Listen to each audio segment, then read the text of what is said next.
하늘에 계신 우리 아버지, 아버지의 이름을 거룩하게 하시며 아버지의 나라가 오게 하시며 아버지의 뜻이 하늘에서와 같이 땅에서도 이루어지게 하소서.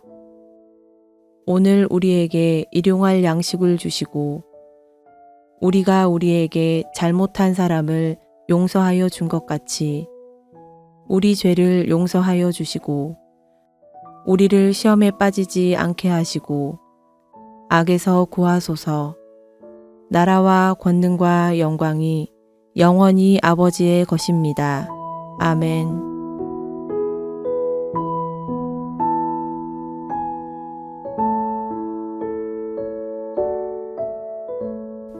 여호와의 말씀이 내게 임하여 이르시되, 인자야, 너는 이스라엘 산을 향하여 그들에게 예언하여 이르기를, 이스라엘 산들아, 주 여호와의 말씀을 들으라.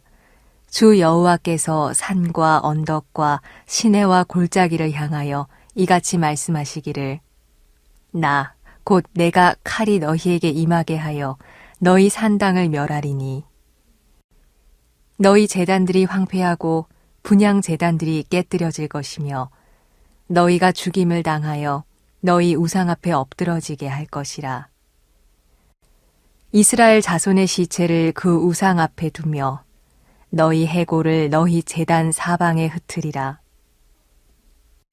내가 너희가 거주하는 모든 성읍이 사막이 되게 하며 산당을 황폐하게 하리니 이는 너희 제단이 깨어지고 황폐하며 너희 우상들이 깨어져 없어지며 너희 분향 제단들이 찍히며 너희가 만든 것이 폐하여지며 또 너희가 죽임을 당하여 엎드러지게 하여 내가 여호와인 줄을 너희가 알게 하려 함이라.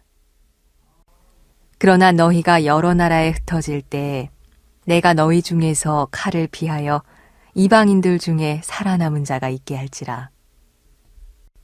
너희 중에서 살아남은 자가 사로잡혀 이방인들 중에 있어서 나를 기억하되 그들이 음란한 마음으로 나를 떠나고 음란한 눈으로 우상을 섬겨 나를 근심하게 한 것을 기억하고 스스로 한탄하리니 이는 그 모든 가증한 일로 악을 행하였음이라. 그때야 그들이 나를 여호와인 줄 알리라. 내가 이런 재앙을 그들에게 내리겠다 한 말이 헛되지 아니하니라. 주 여호와께서 이같이 이르시되, 너는 손뼉을 치고 발을 구르며 말할지어다.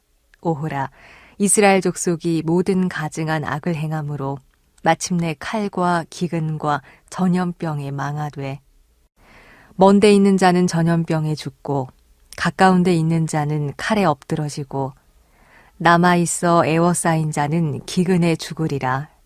이같이 내 진노를 그들에게 이룬즉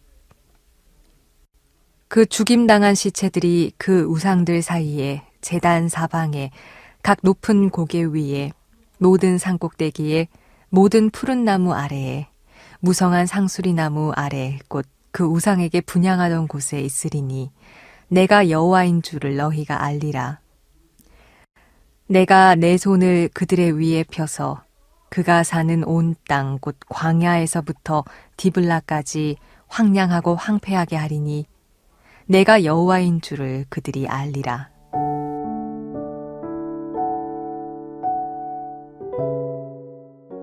이스라엘 백성들이 하나님과의 관계에서 늘 문제가 되었던 것 중에 하나가 우상 숭배였습니다.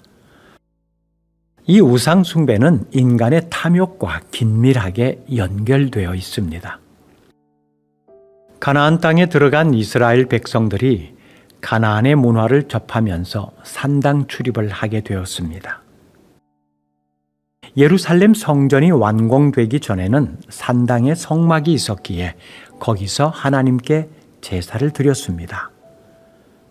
다윗 때도 솔로몬 때도 그렇게 산당에서 제사 드렸습니다. 그런데 성전이 완공된 이후에는 성막과 언약궤와 제단이 있는 성전에서만 제사를 드려야 했습니다. 문제는 예루살렘 성전이 지어진 뒤에도 이스라엘 땅 곳곳에 산당들이 남아 있었다는 겁니다. 그래서 가나안 땅에서 이스라엘 백성들이 하나님께 제사도 드리고 또 우상 숭배도 더불어 행하는 어처구니 없는 일들이 계속되고 있었습니다.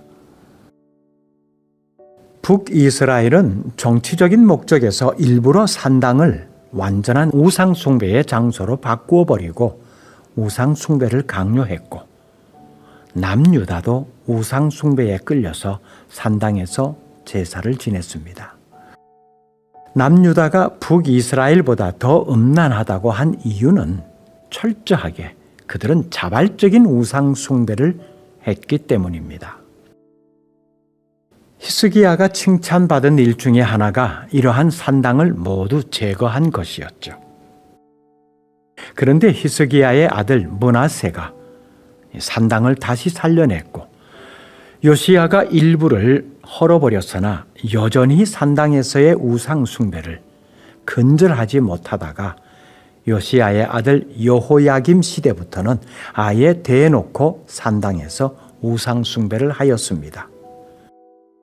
결국 요시야의 아들로 이어지는 여호야김 그리고 여호야긴 시드기야 왕 시대에 바벨론의 세 차례 침략으로 멸망하게 되었습니다. 자발적으로 우상 숭배를 근절하지 못하니까 하나님께서 강제로 근절시킨 것이죠. 그 과정에서 많은 사람들이 비참한 죽음과 끔찍한 고통을 당하게 되었습니다.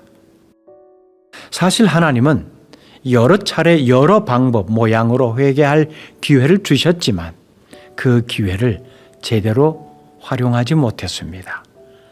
회개할 기회가 주어졌을 때 회개했어야 했지요. 그래서 하나님은 자신의 백성임에도 불구하고 심판을 하시는 겁니다. 하지만 하나님의 심판은 완전한 멸망이 아닙니다.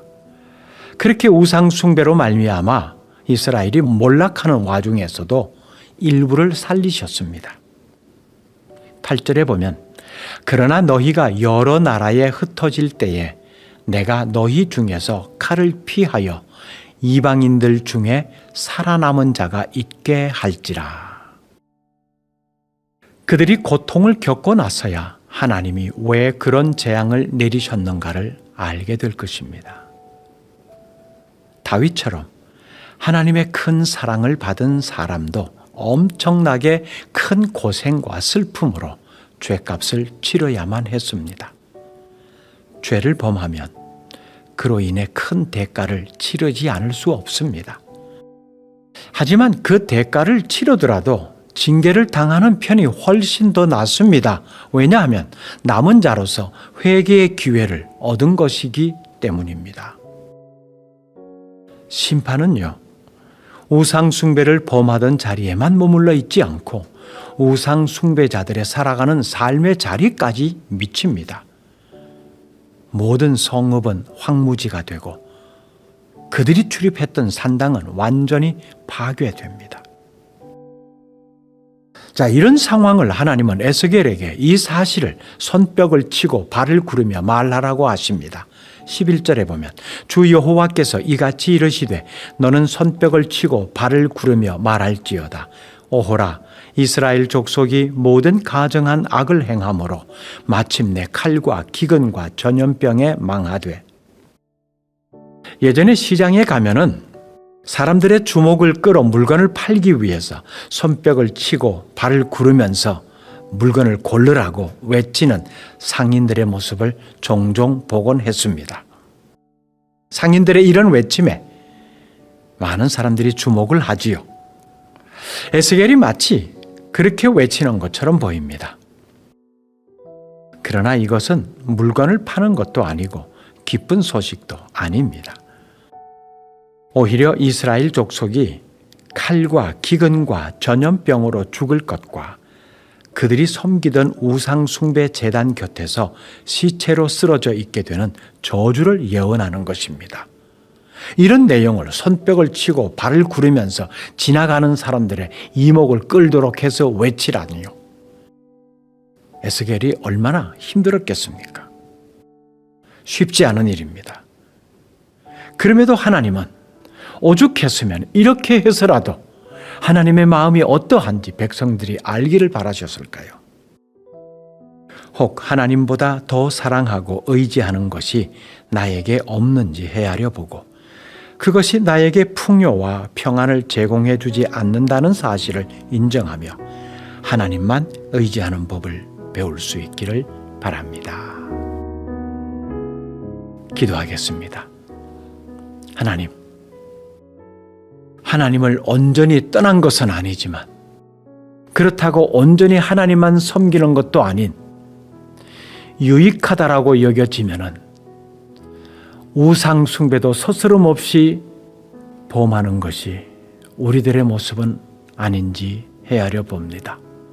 오직 여호와 하나님만 섬겨야 하는 우리들이 헛된 것에 생각과 마음이 빼앗겨 마치 그것이 우리에게 풍요를 가져다 줄 수 있는 것처럼 안전을 보장해 줄 수 있는 것처럼 속고 사는 인생이 되지 않게 하옵소서. 여전히 하나님의 마음을 헤아리지 못하고 살아가는 우리들의 모습입니다. 오늘 주신 말씀을 통해서 여호와 한 분만 의지하고 여호와 한 분만 바라보는 오직 여호와 유일 신앙으로 살기로 결단하는 새로운 마음을 가지게 하옵소서. 예수님 이름으로 기도드립니다. 아멘. 계속해서 묵상과 기도를 이어가시기 바랍니다.